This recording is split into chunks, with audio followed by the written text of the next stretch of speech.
Oh, finals week na ba? At isa sa mga kinakatakutan mo yung mga tanong sa logic na parang nakasulat sa ibang lengguwahe? Relax lang. Dito, ihahack natin yan. Titingnan natin kung paano i-decode yung mga komplikadong pangungusap para maging malinaw at eksaktong wika ng logic. Game, simulan na natin.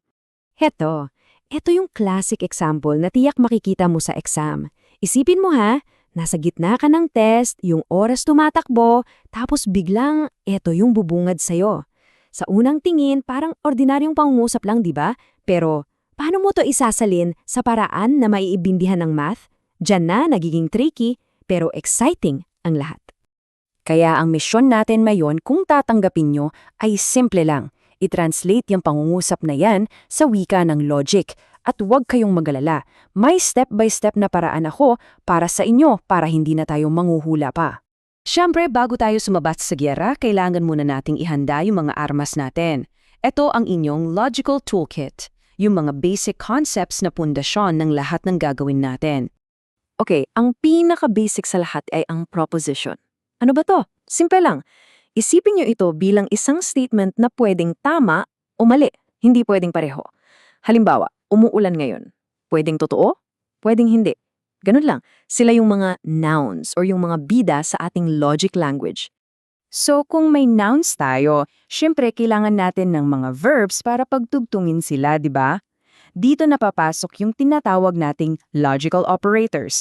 Sila yung nagbibigay ng aksyon at connection sa mga simpleng proposition natin. Unahin natin si and o conjunction. Yung symbol niya parang pataas na V, parang bubong. Ang rule dito, para maging totoo yung buong statement, kailangan parehong totoo yung dalawang parte.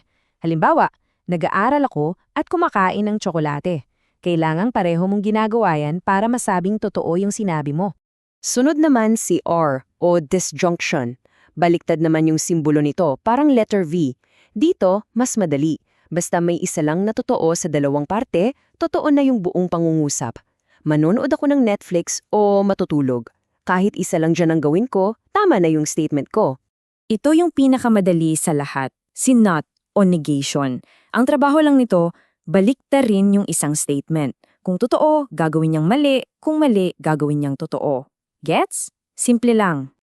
At eto na, yung pinaka-importante para sa problema natin na yon, ang if then o implication. Yung simbolo nito ay isang arrow. Isipin nyo to na parang isang pangako.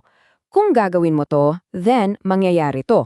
Tandaan nyo yung structure na yan, napaka-critical niyan. Ayan, kompleto na ang toolkit natin.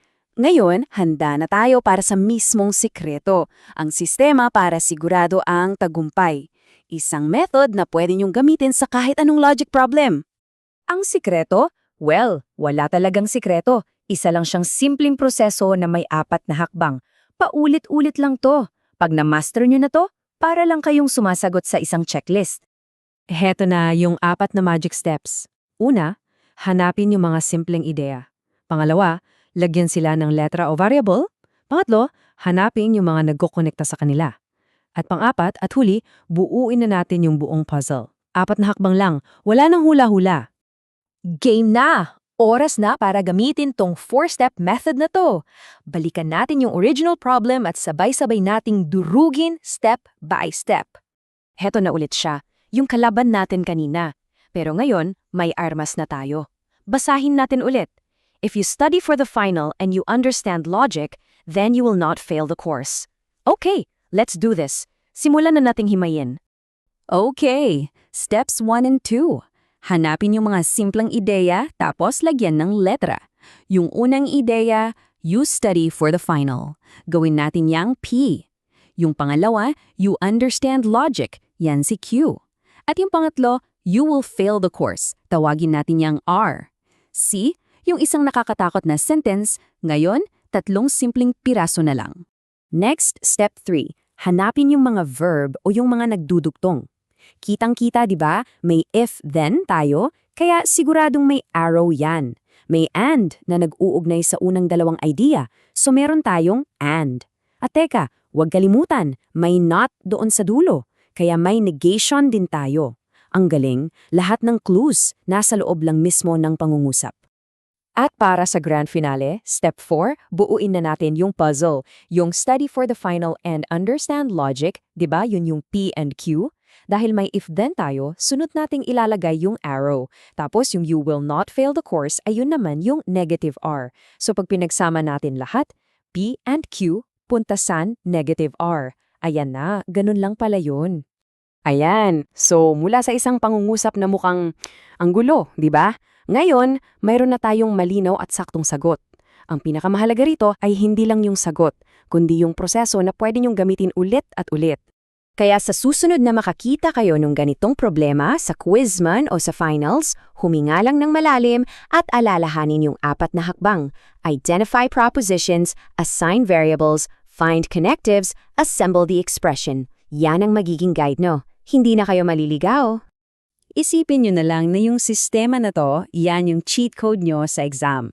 Ginagawa nitong parang simple at manageable na checklist ang isang problema na dati ay nakakapanik. Binibigyan kayo nito ng kontrol at kumpiyansa, lalo na pag pressure is on. At iiwan ko kayo sa isang quote mula kay John Locke. Ang lohika ay ang anatomya ng pag-iisip. Tandaan ninyo, yung natutunan nyo ngayon, hindi lang to para sa exam. Ito ay isang skill para mas maintindihan ninyo kung paano gumagana ang pag-iisip, para maging mas matalas at mas malinaw kayong mag-isip. Hanggang sa susunod,